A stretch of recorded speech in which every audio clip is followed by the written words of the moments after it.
Assalamualaikum. Today is our lecture 15, and today's topic covers the advanced progression of the determinants, which is finding of the determinants and a few applications of the determinants. Okay. So first of all, you try to find out the determinants. So I will try to make things simple and short in this video, because a lot of things are already familiar, because you learned these topics in your high school. So there are three methods that find out the determinants of any matrix.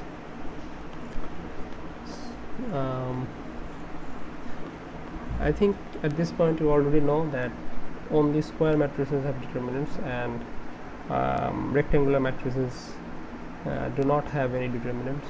So I already discussed why the rectangular matrices do not have any any determinant in light of linear transformation in the previous classes, and there are lots of proofs available online as well that why these rectangular matrices do not have any determinants. Please, if you still have any confusion, then you can find it yourself by googling. So three methods, and the first method is I hope you already watched the last video, which is the properties of determinants. So you will be using those properties to formulate our ways to find the determinants and the applications as well. So one method is by pivots. Another method is known as the big formula of the determinants, and the third one is known as the cofactor method.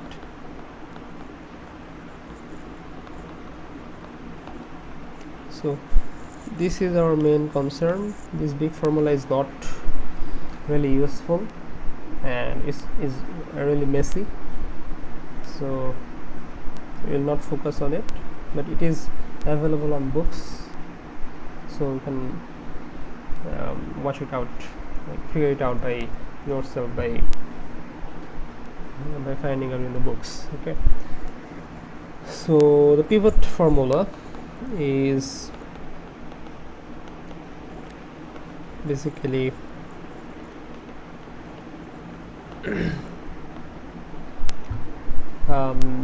the pivot formula is basically uses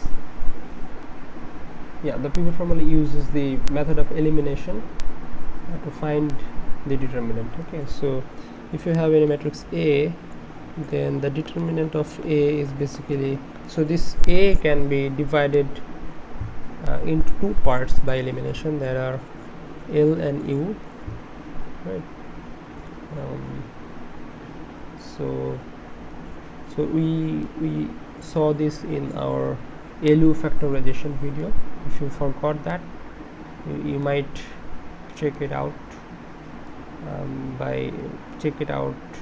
the video named LU factorization. So what happened in this video is that this U is basically an upper triangular matrix, and this L is basically a lower triangular matrix, and if you could remember, this lower triangular matrix had all ones at the diagonal. Okay, so this determinant of A is basically this determinant of L and this determinant of U. So you might recall one one property of determinant, that the determinant of AB is basically determinant of A into determinant of B. So from that we could write this, and this determinant of A, so this is a lower triangular matrix with all ones at the diagonal. So the determinant of this L matrix would be this L matrix would be 1, and the determinant of this U would be, if you have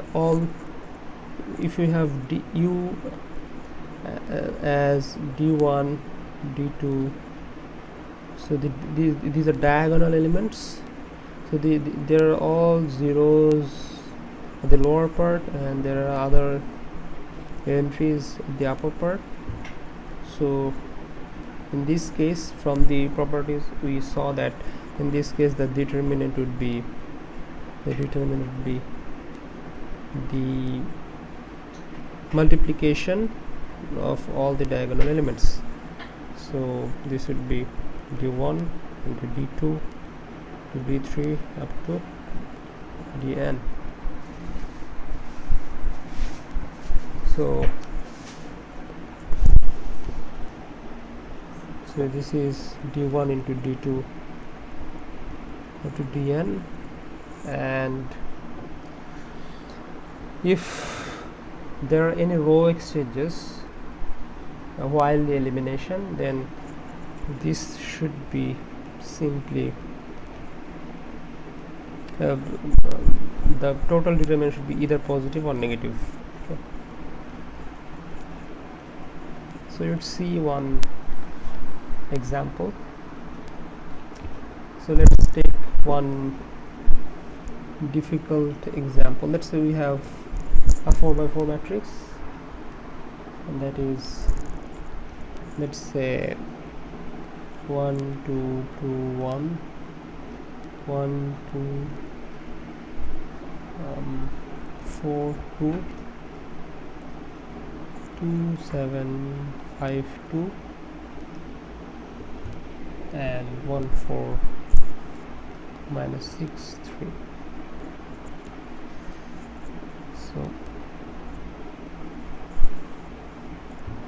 So what we do is we would be trying to get an upper triangular matrix from this matrix, from this A. So to do that, we can use the method of elimination, the Gauss-Jordan elimination. So this is a pivot. So to make all the entries below this pivot 0, what we need to do is that we have to follow the method of subtraction. So that would make all zeros here, and there would be these elements. So please check it by yourself if this is correct or not. Now as you can see, there is one element here that is 0 in the pivot position. So we need to do a row exchange here. So by doing a row exchange, what we would get is that we would get 1 2 2 1, and let's say we have done this row exchange. So 0 3 1 0, then 0 0 2 1, and 0 6 minus 4 4. As we have done a row exchange, there would be a negative sign in front of it, as we are trying to. Okay, so let's put the determinant sign here. So I think you already know that the determinant has a convention of pointing out like this. just a straight line, not the brackets. Okay, so yeah, so there are other entries that we have to make. We have to get zeros at this entry, so I'll do this in one quick step. So it should be negative and 1 2 2 1 0 3 1 0, then 0 0 2 1, and I'll do it in one single step, and this is it. So as you can see that we have got an upper triangular matrix. So we have non-zero elements at the diagonal and all zeros at the lower part of the matrix. So according to this formula, the determinant of A would be negative 1 into 1 into 3 into 2 into 7, it should be 42, negative 42. So while doing the elimination, you can apply a lot of flexibility, right? Let's take another example. Let's say we have B and we have this long matrix x y y y y y x. So we'll have all y's. We'll have x only at the diagonal.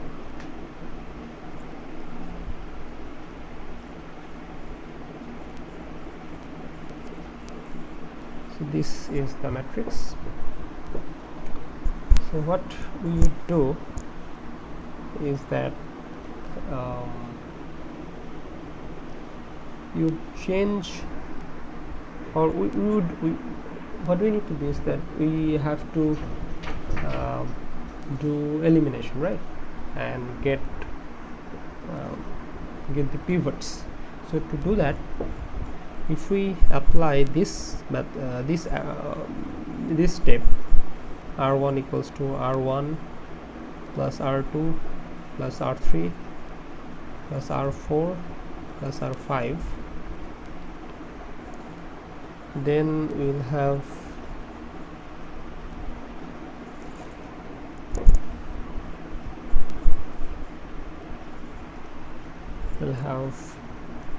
x plus 4y,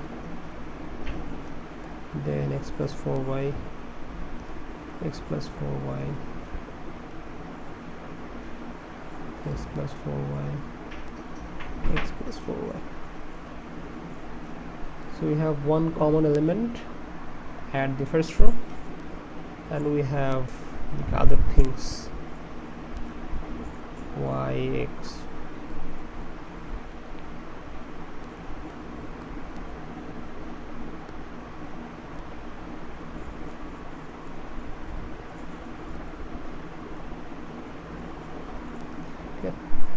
So what we can do, we can take this term out, x plus 4y, from the first row, and we'll get all ones on the first row. So that will in fact is the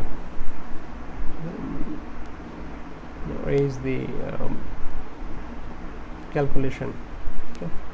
So it should be x plus 4y, and there will be all ones and other entries here.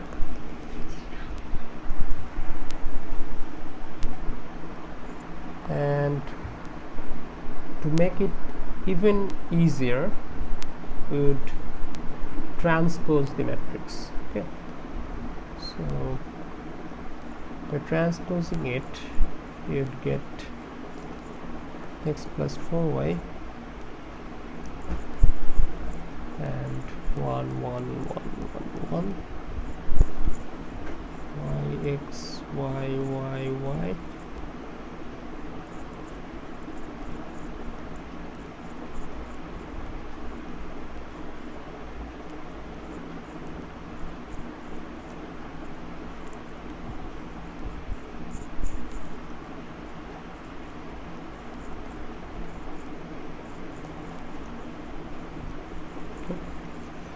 Now from this we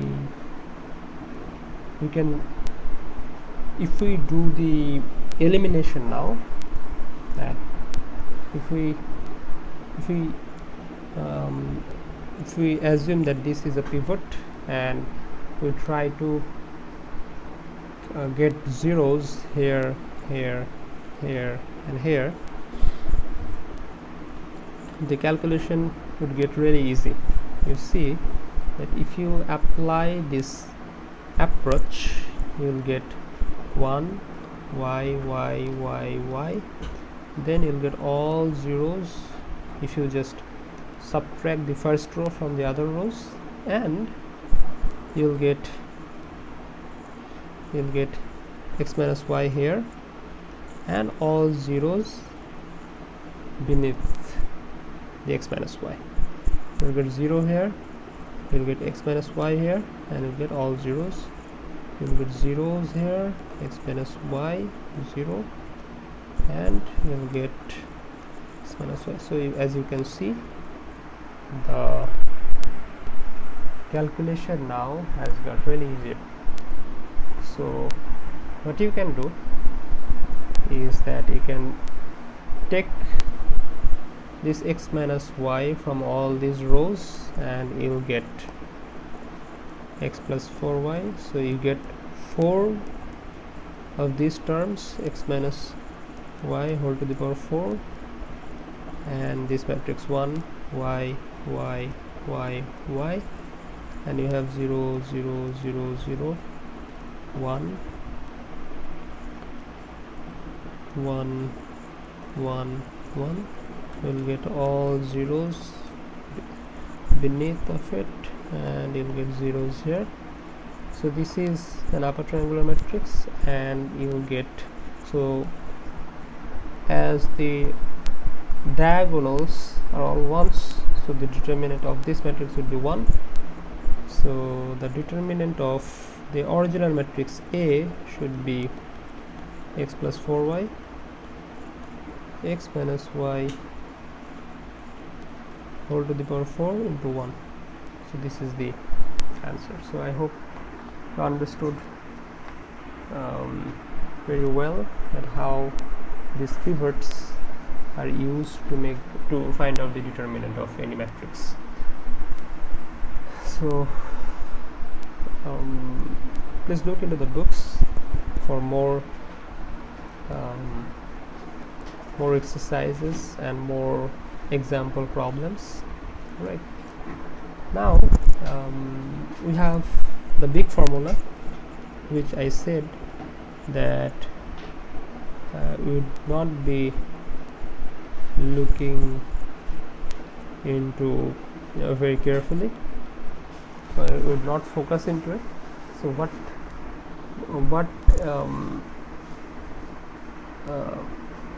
so in the machines usually on all the formulas, or in all the softwares where you try to find out the determinant of any matrix, they actually use the elimination method. So if you have used any software like Wolfram Alpha, there is a website. So if you ask any website or software for finding out the determinant of a matrix, they really use the previous method, the pivot method. Okay. So they use the elimination method and they try to find out the pivots, and then they just multiply the pivots and show you the result. So the big formula is basically So in competition with the pivots, we change the entries of the matrix. So the big formula derives a single explicit formula directly from the entries of the matrix. So this formula has basically n factorial terms. So if you have a 2 by 2 matrix, let's say you have this matrix A, B, C, D. This matrix can be written as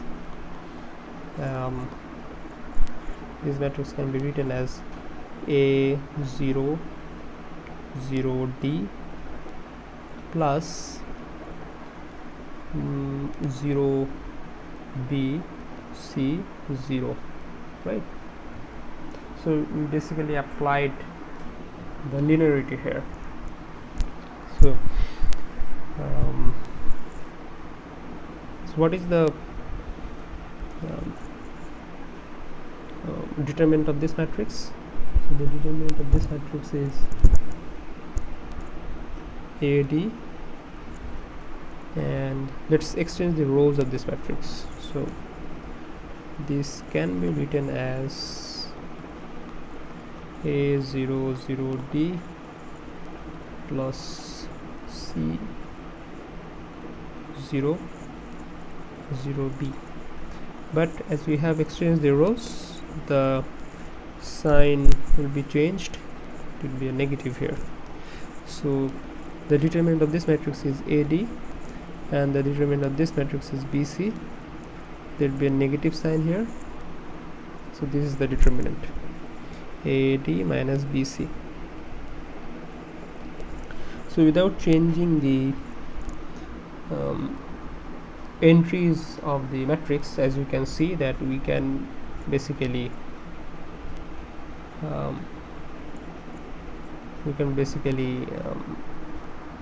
get back the original values of A from here.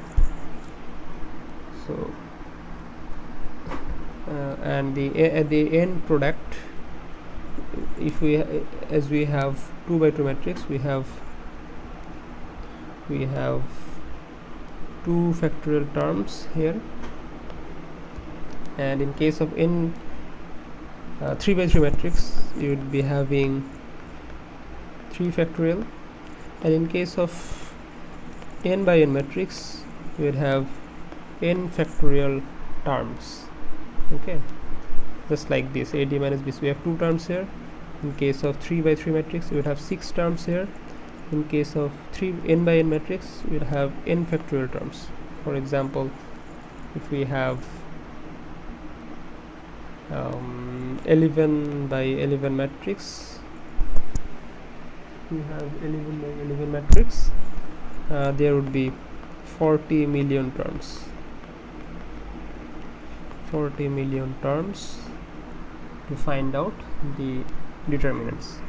Okay, so this is, as I said, a very big and messy formula, so we would not focus into it. So let's focus on our last method of finding out a determinant, which is determinant by cofactors.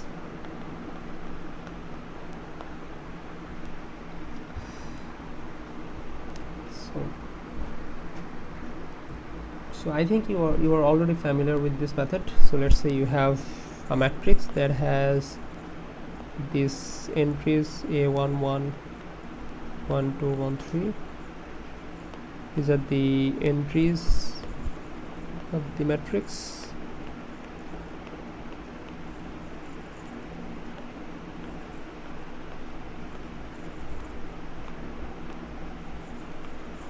So what you do is that you take every element from any of the row and you follow that row, and you ignore the respective row and column.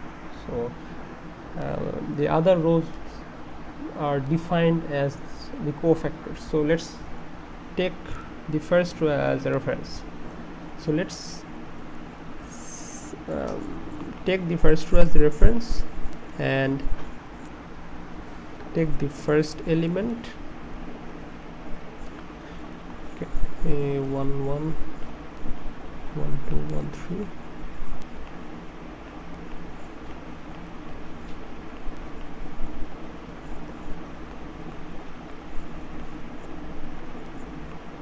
So you take the first element here and we ignore the respective row and column. So you ignore the same column, same row and same column.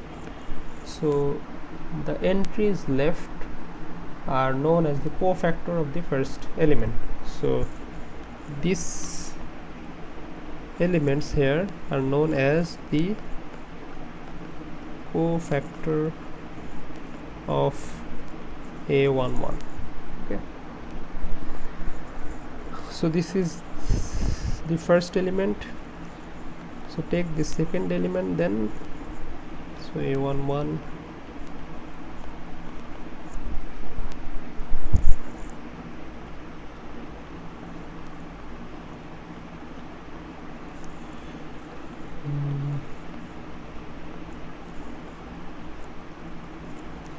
so take the second element then,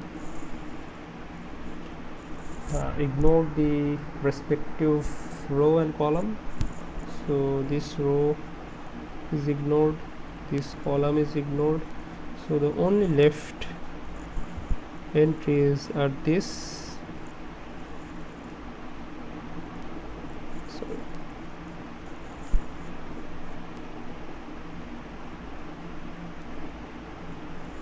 So these are known as the cofactor of A12, and third thing would be A11, A12 and A13, A21.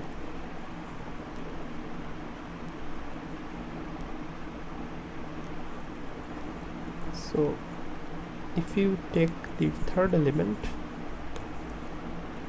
and ignore the respective row and respective column, the only things left would be this, right? And this is the cofactor of A13. Now what you need to do is that you have to multiply. So let's say the cofactor of A11 is C11, the cofactor of A12 is C12, and the cofactor of A13 is C13. So this,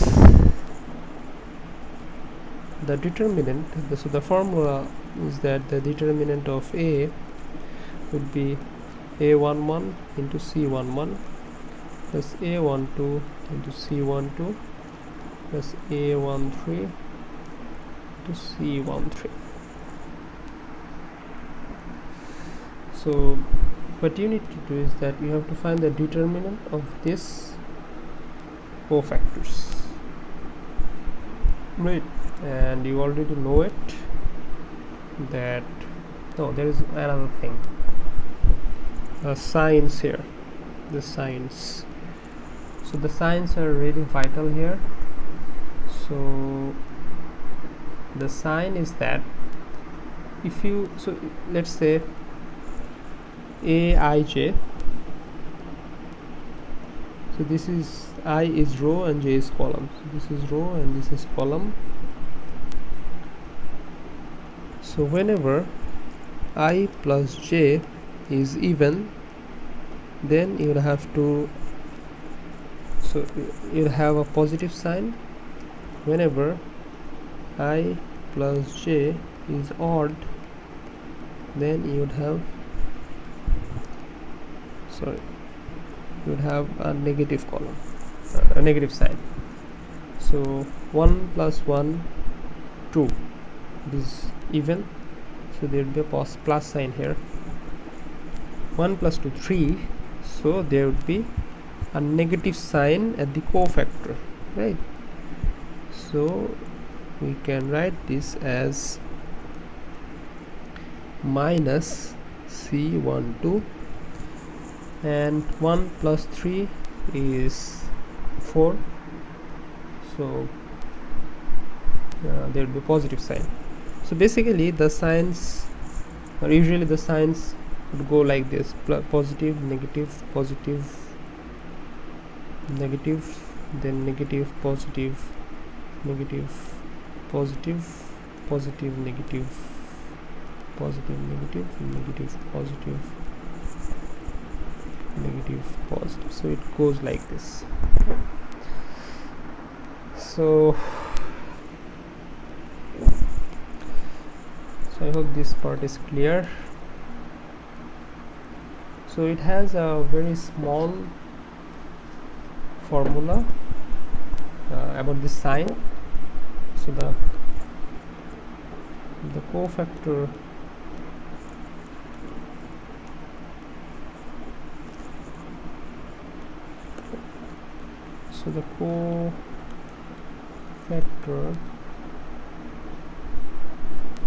along any row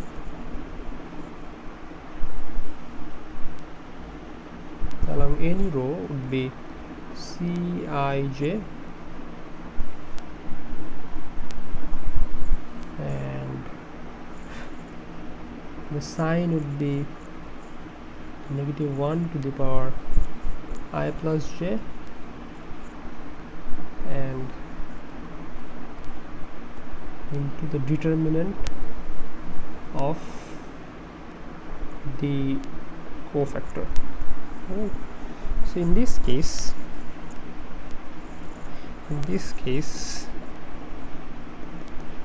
the determinant of C11 is, as you already know, the determinant of any 2 by 2 matrix is these elements multiplied,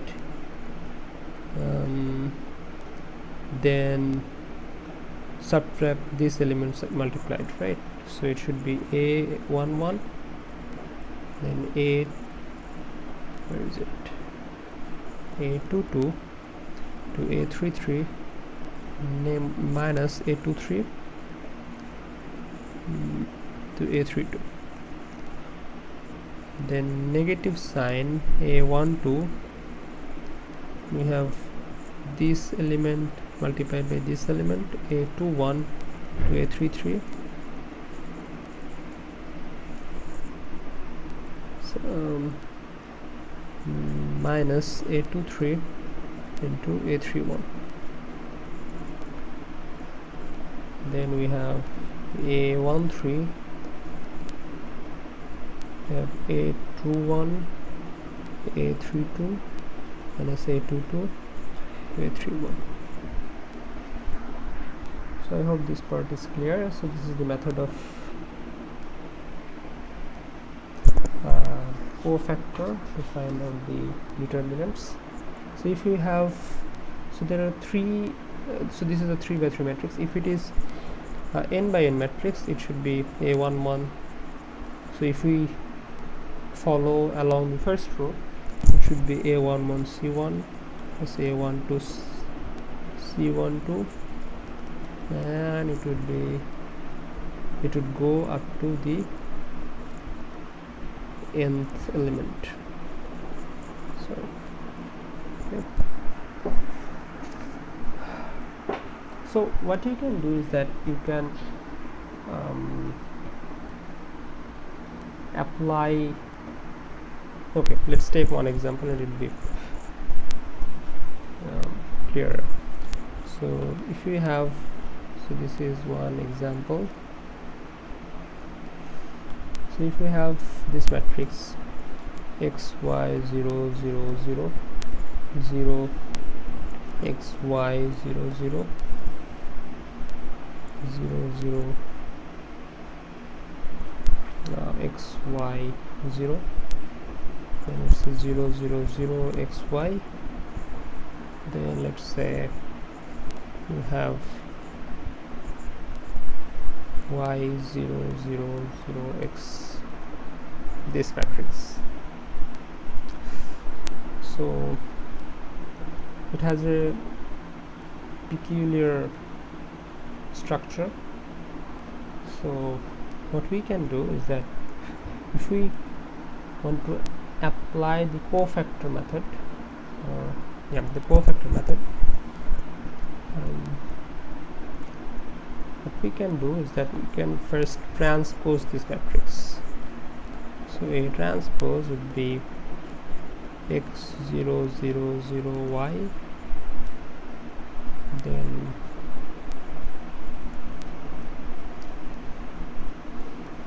y x 0 0 0, then 0 y x 0 0 0 0 y x 0, then 0 0 0 y x. So then if we want to take this element and ignore this part, we have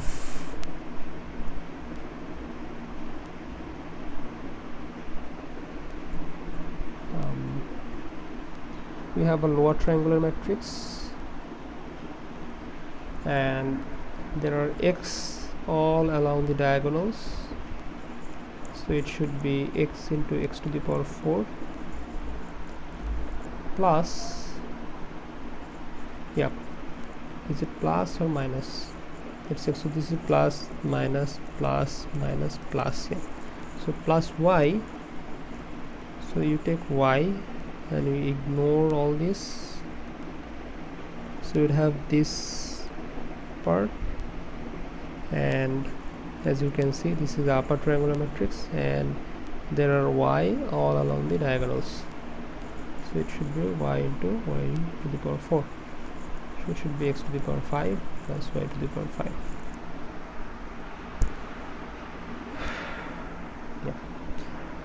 And this is basically it. So for more examples and exercises, you can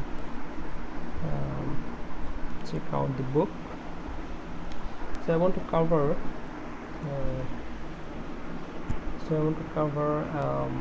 another two topic here, that is the Cremer's rule and the determinant of inverse matrices. Right. So these are basically the application of determinants, right? So these are basically the applications of determinants.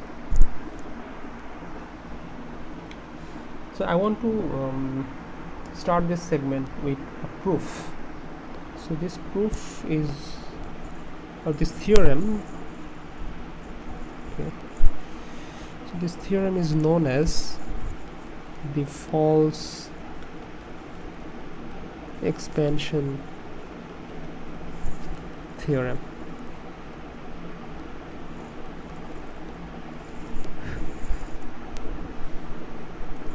So the false expansion theorem is basically if A is a n by n matrix,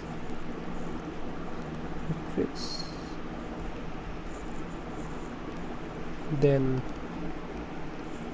A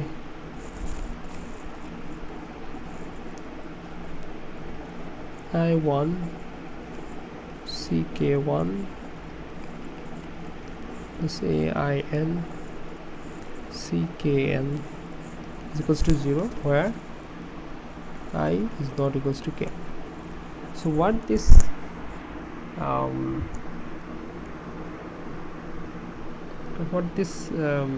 theorem really tells you, that if you have one matrix, let's say you have this matrix A11 A12 A13, so let's say you have this matrix 21 22 23 A31 So what we got in the previous part of our lecture, that if we multiply these elements with their cofactors, we got the determinant, right? But if we so this was C11, right? This was the cofactor of 1 right? So this was C11, this was C12, right? So this was C12 and this was C13. This was C13. So this was the cofactor of C13. So this was the cofactor of A11, this was the cofactor of A12, and this was the cofactor of A13. And when we multiplied their respective terms with them and we added them, we got the determinant.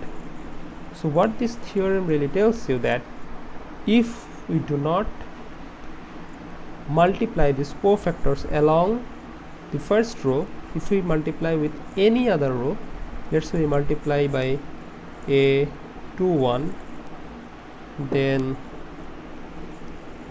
A22, A23, or let's say we multiply them by A31,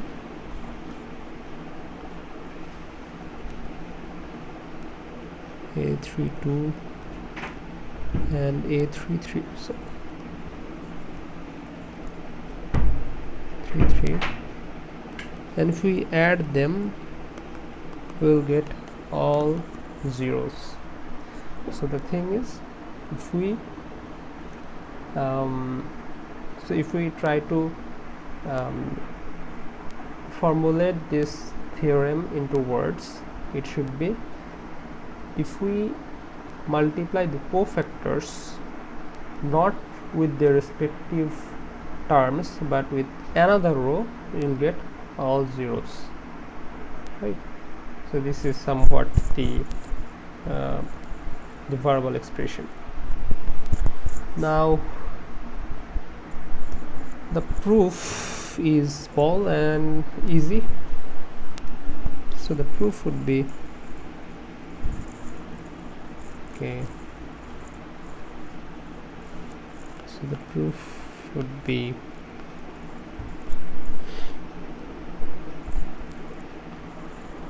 so from the previous part,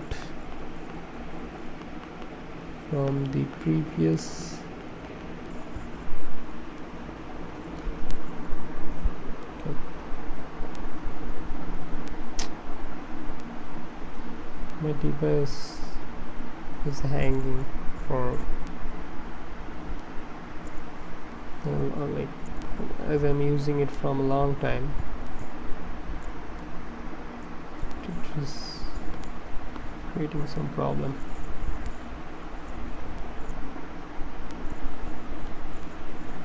Okay, so from the previous part,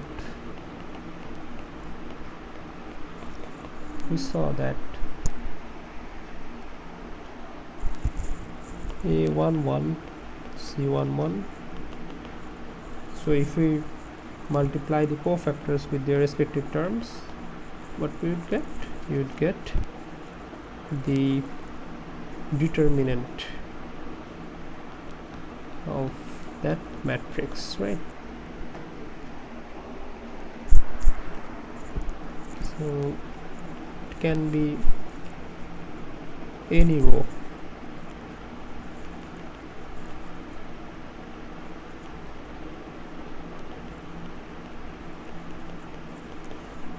So if we generalize this to be AI1, CI1 up to, right, ck1, a I n, and ckn. It should be determinant of a only when I is equals to k.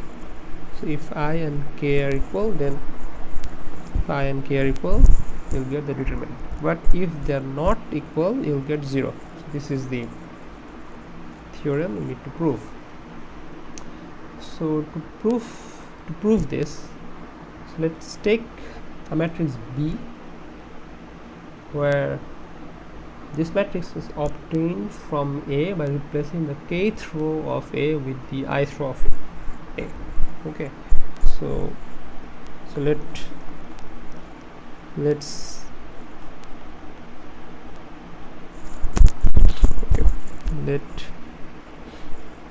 let B be a matrix obtained from A by replacing the kth row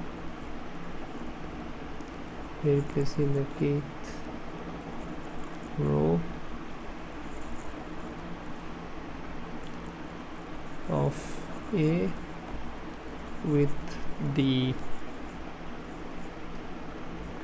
ith row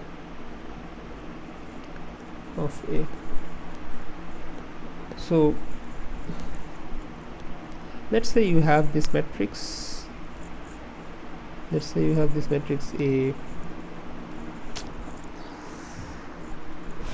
Oops. Let's say you have this matrix A equals to, it's not responding, A equals to A, B, C, D. Okay. So let's take a matrix B which is basically identical to A, but the kth row of A is, so let's take a matrix B from A, which is basically, what we are doing is that we are replacing the second row of A by the first row of A. So let's say this is the kth row and this is the ith row. Right. So B would be AB to AB. Right. So what you can see here, that B is identical to A, except that the kth row of B is same as the ith row of A. Right? The kth row of B is same as the ith row of A. Right? The kth row of B is same as the ith row of A. So two rows of B are same. So this matrix B has two rows that are same. So according to the previous, okay, so two rows of B are same. So according to the properties of determinant, we know that the determinant of B would be 0, because if you have a matrix that has two equal rows, you will have the determinant as 0. Now let's say we want to compute the determinant. So if we were to compute the determinant of B by expanding along its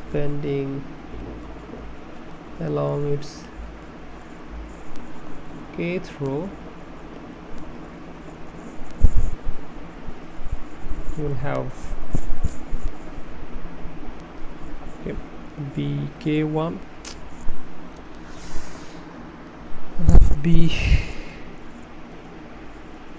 bk1 into c k1. Why this star mark? Because let's say this is the cofactor of B matrix, not A matrix. Okay, plus bk2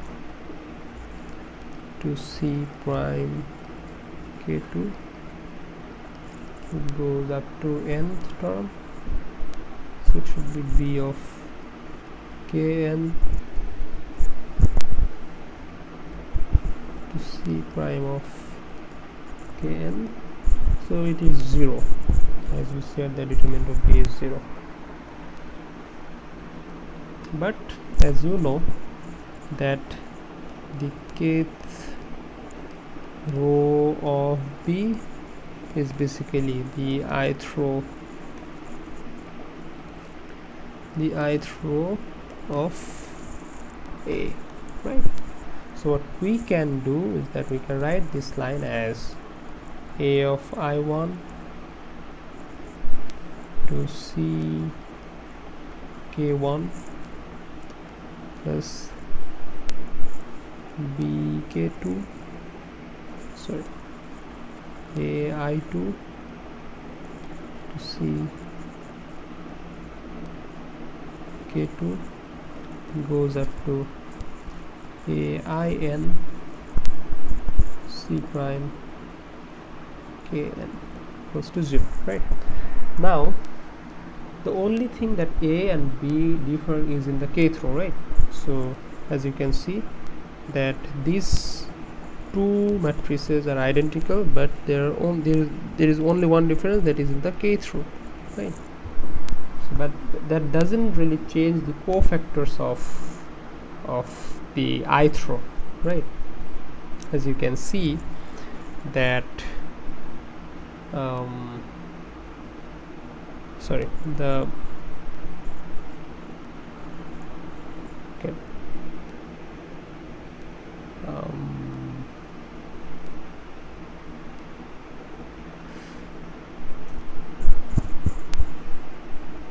yeah, so the only thing that A and B differ is in the kth row. As you can see that the kth row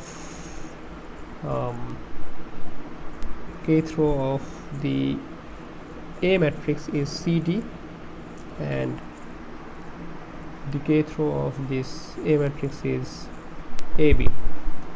So these are the only differences. Other than that, these two matrices are identical.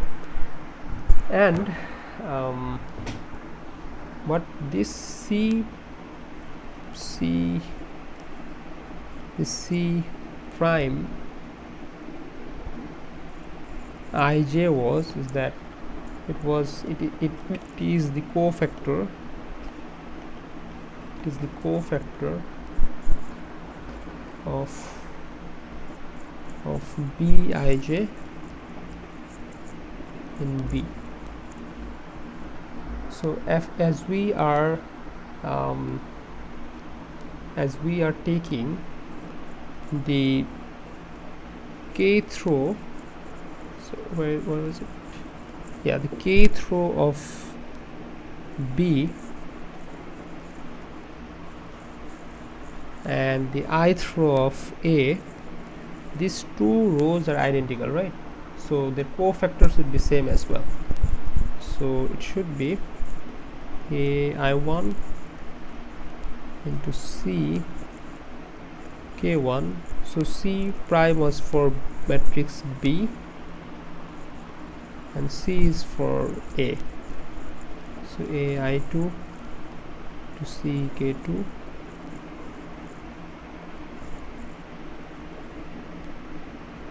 so you can see it in this example as well.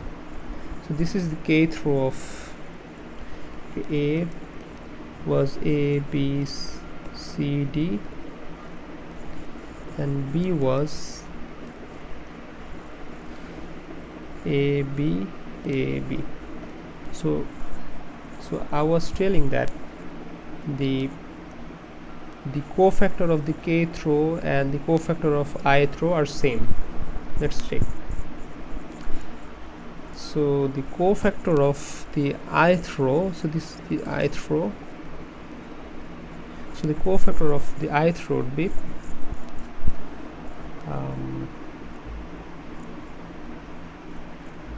okay. Sorry, not this one. Okay, the cofactor of the kth row of the B, so this is the kth row. So the cofactor here are if you take this here, if you take this, you get negative B for this, and if you take this, you get positive A, right? Okay. And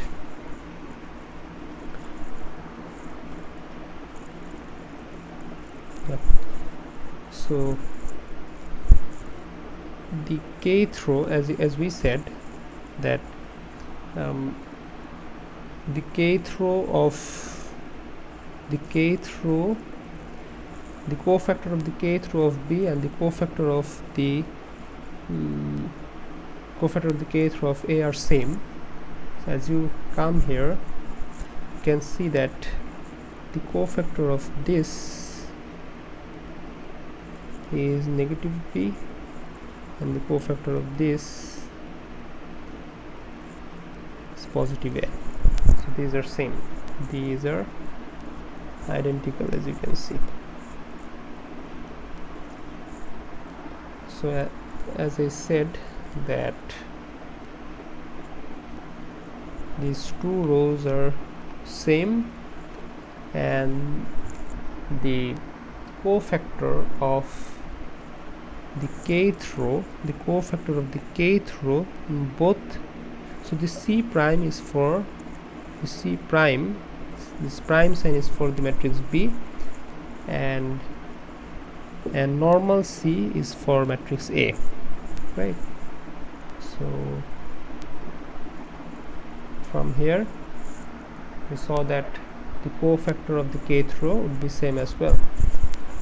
So this would be AIN to CKN equals to 0, right? Yeah. So you can see this example here, that if you have this matrix A B A B, then you have this element and the cofactor is positive B, and you have this element and the cofactor is negative B A, so this would be 0, right? So this is the theorem and it is proved. Right. So you could also change B as CD and CD, because the ith row, so you can also take this as the ith row and take this as the kth row, and you can interchange it, so it also get the same result, right? So finally we can say that the determinant of A is basically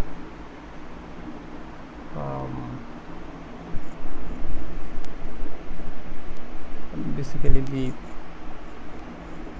any row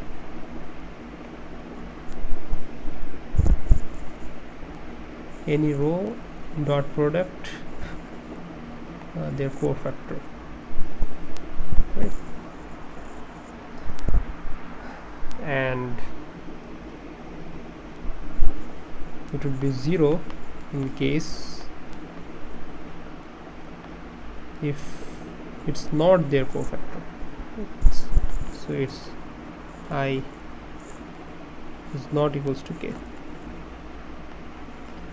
So these are, let's say, these are vectors.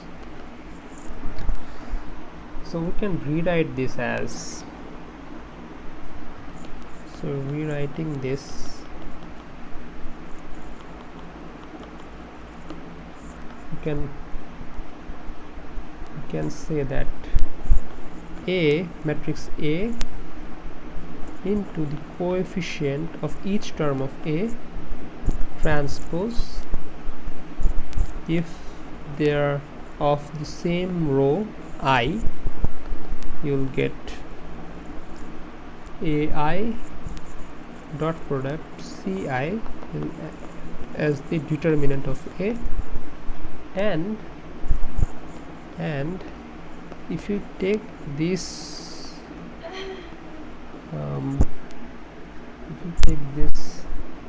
multiplication with different rows, you'll get 0. So with this I will come to our last example.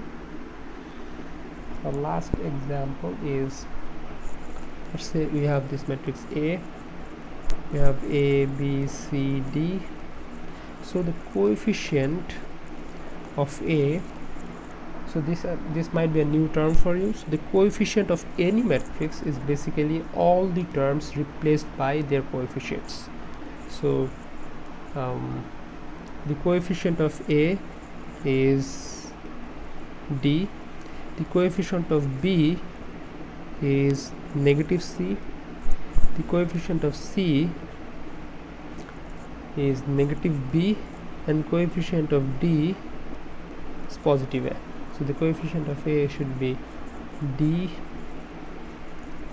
minus C minus B and positive A, right? So if we take A into coefficient of A transpose, we will have A, B, C, D, and you will have D, negative C, and negative B, A, right? And if we do this multiplication, we will have A, D minus BC, we'll have 0 here, we'll have 0 here, and AD minus BC. As you can see, we have AD minus BC, which is the determinant of A, and we have zeros here. Okay, so these things that we have written here are confirmed by this example. Okay, so this can be written as the determinant of A 0 0, the determinant of A. So you take these things out, so determinant of A from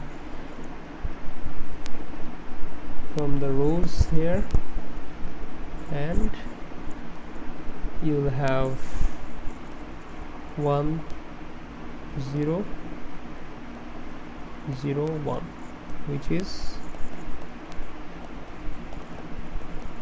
the identity matrix, right? Or you can write this as determinant of A into I. So what we have got here is that we have A into coefficient of A transpose equals to determinant of A into I. So we can rewrite this. So what was the purpose of this whole theorem? So what was the purpose of this whole theorem? The purpose of this whole theorem was to prove this point, right? To prove this point. that if we multiply if we multiply the terms with their respective coefficients and we go along the row, we get the determinant and we get zeros for otherwise. That means we get 0 for multiplying the cofactors with different terms, right? Not the respective terms that we have aimed for the cofactors. Okay, so we have got this equation, and from this we can write it like a in coefficient of A transpose divided by determinant of A equals to I, but I can be written as A transpose. So if we take out A from both sides of the equation, we can write this as A transpose, the determinant, the inverse matrix is equals to 1 divided by the determinant of A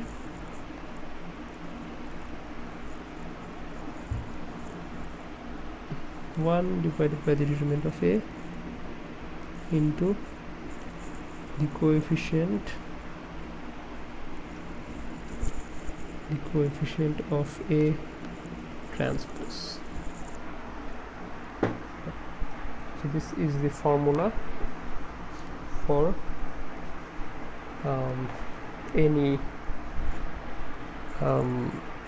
this is the formula for finding out any inverse matrix. So previously we saw that we could find out the inverse matrix by the method of elimination. Now we have another method to find out the inverse matrix, right? So let's see a quick example. Let's say you have B equals to 7, 4, 9, 1, minus 2, 8, and 2, negative 5, minus 3. So we want to find out the inverse of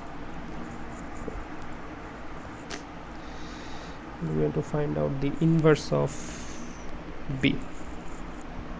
So that would be, so to do that we have to apply this formula, 1 divided by the determinant of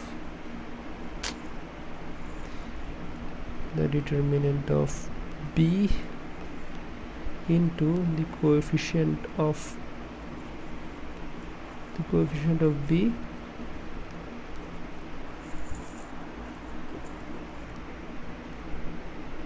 transpose. So from this matrix I have used calculator, and I have found that determinant of B is 439, and the coefficient matrix of B is, so as I told you that you replace each term by their cofactors. So why am I saying this as coefficient matrix? It should be cofactor matrix. Okay, so the cofactor matrix of B, it should be 46. So the cofactor of 7 is basically this, so it should be 46, then negative 33. So I have done this on calculator. You can do it also, no need to do the full math, the full calculation. 47 minus negative 18. So the B inverse is basically 1 divided by 439 into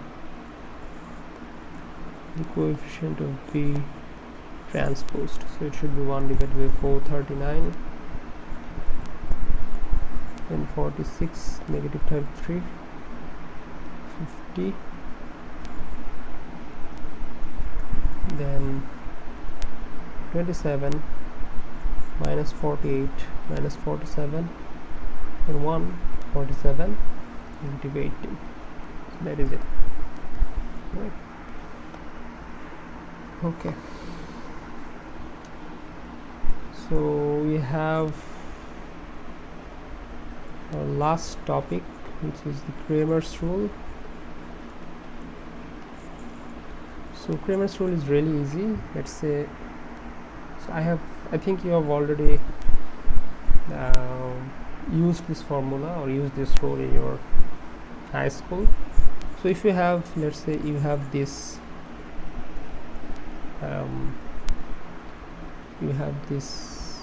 matrix 2 1 5 6 4 9 2 2 0, and you have a right hand side b as 0 0 1.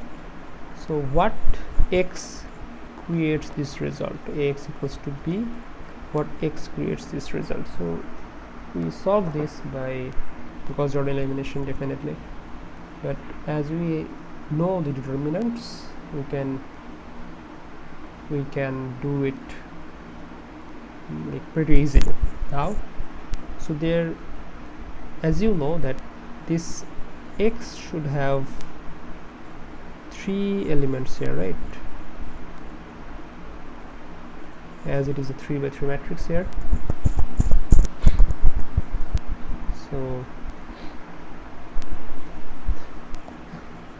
So x1 should be determinant of b1 divided by determinant of a. x2 should be determinant of b2 divided by determinant of a, and x3 should be determinant of b3 divided by determinant of a. As you can see,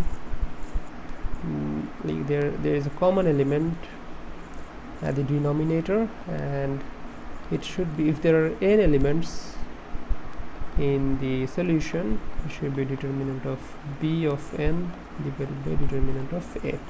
Okay. Now what are this? What is this b1? What is this b2?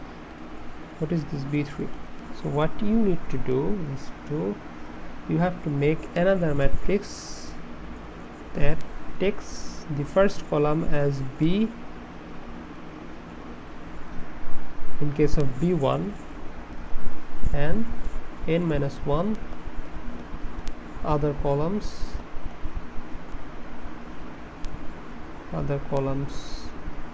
of a. Yeah. So there are really good proofs of this in books, so you can see the proof, but I'm only showing you the original mathematical formula that is used to solve this kind of solutions, so which is known as the Cremer's rule. Okay, so in this case, so for b1, b is the first column. For b2, b is the second column. So there is a1 here, let's say, and there are other columns here. For b3, let's say this is a1, this is a2, and then this is b. Okay, so what would be the case in here? So b1 should be, so the determinant of b1 should be, so you make the first column as b, which is this, and keep the other columns of a, which is 6 4 9 2 2 0. So this is b1. What should be b2? So you make the second column as b, so 0 0 1, and keep the other columns of a as same, so 2 1 5 2 2 0. So this is b2. and b3 should be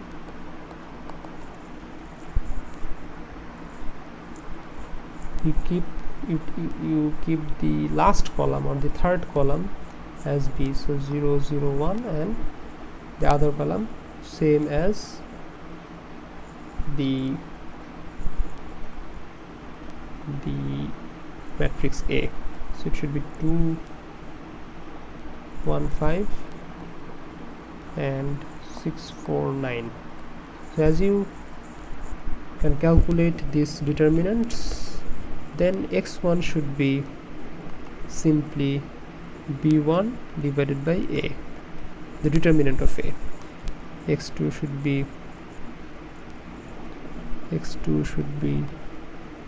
b2 divided by the determinant of a, and x3 should be b3 divided by the determinant of a. So you can apply this